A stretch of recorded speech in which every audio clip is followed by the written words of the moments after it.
இப்போ இந்த போதைப் பழக்கங்களை நம்ம தொடணும்னா கொஞ்சம் தைரியம் வேணும் நம்மளுக்கு. ஆனால் இதை விடணும்னா அதோடைய ரொம்ப தைரியம் வேணும். வணக்கம்.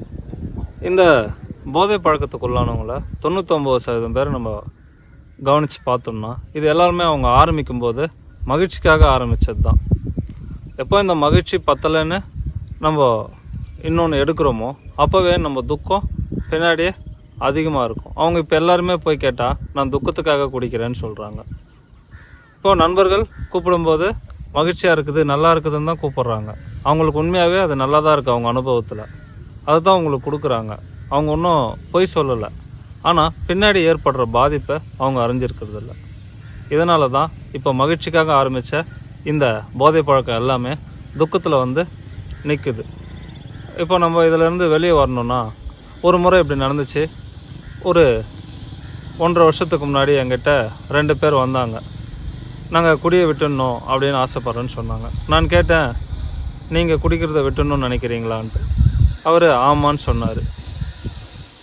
நான் உங்களை யார் குடிக்க சொல்கிறதுன்னு கேட்டேன்.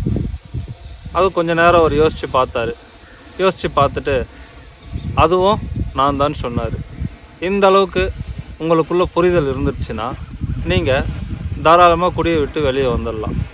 எப்போ இன்னொருத்தர் நம்ம காரணம் சொன்னோம்னா குடிக்கிறதுக்கோ இல்லை எந்த போதை பழக்கத்துக்கோ இவர் கஷ்டப்படுத்துகிறாருன்னு நம்ம காரணம் சொல்ல ஆரம்பிச்சிட்டோம்னா ஒருபோதும் அதுலேருந்து நீங்கள் வெளியே வர முடியாது. இதுக்கு முழு பொறுப்பு நீங்கன்னு பார்த்தீங்கன்னா நீங்கள் வெளியே வந்துடலாம். அப்புறம் அவங்களுக்கு இந்த உணர்ச்சியை பேலன்ஸ் பண்ணிக்கிறதுக்கு, ஏன்னா நீங்கள் இதை விட்டுட்டு சமநிலையில் இந்த சமூகத்தில் இருக்க முடியாது. சமூகம் குத்திக்கிட்டே இருக்கும். யார் வேணாலும் உங்களை காயப்படுத்திகிட்டே இருப்பாங்க.